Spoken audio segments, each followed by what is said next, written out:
जीवन की सबसे बड़ी सीख।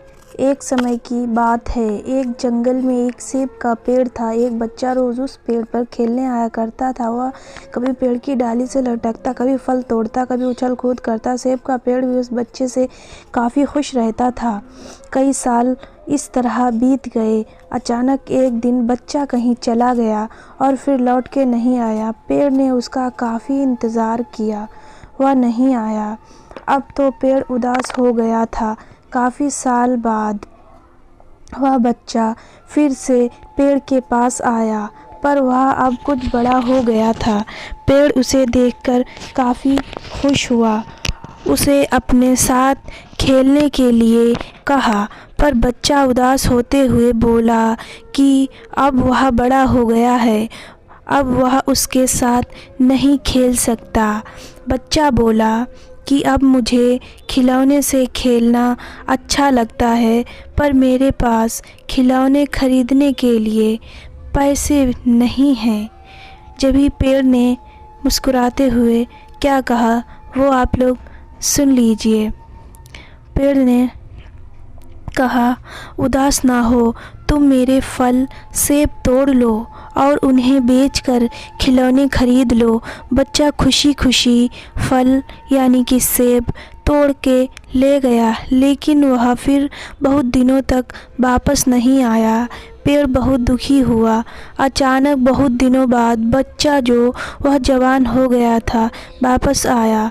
पेड़ बहुत खुश हुआ और उसे अपने साथ खेलने के लिए कहा, पर लड़के ने कहा कि वह पेड़ के साथ नहीं खेल सकता। अब मुझे कुछ पैसे चाहिए, क्योंकि मुझे अपने बच्चों के लिए घर बनाना है।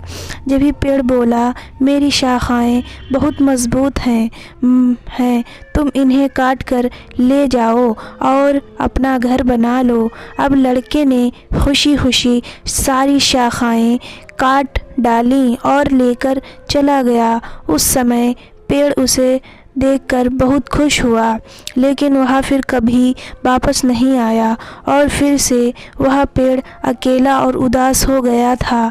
अंत में वह काफ़ी दिनों बाद थका हुआ वहाँ आया। तभी पेड़ उदास होते हुए बोला कि अब मेरे पास ना फल हैं और ना ही लकड़ी, मैं तुम्हारी मदद भी नहीं कर सकता। बूढ़ा बोला कि अब उसे कोई सहायता नहीं चाहिए, बस वह जगह चाहिए जहां वह बाकी ज़िंदगी आराम से गुजार सके। पेड़ ने उसे अपनी जड़ों में पनाह दी और बूढ़ा हमेशा वहीं रहने लगा। यही कहानी आज हम सबकी भी है।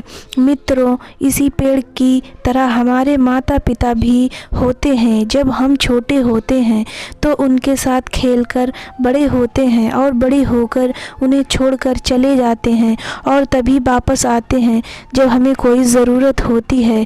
धीरे धीरे ऐसे ही जीवन बीत जाता है। हमें पेड़ रूपी माता पिता की सेवा करनी चाहिए, ना कि सिर्फ उनसे फ़ायदा लेना चाहिए।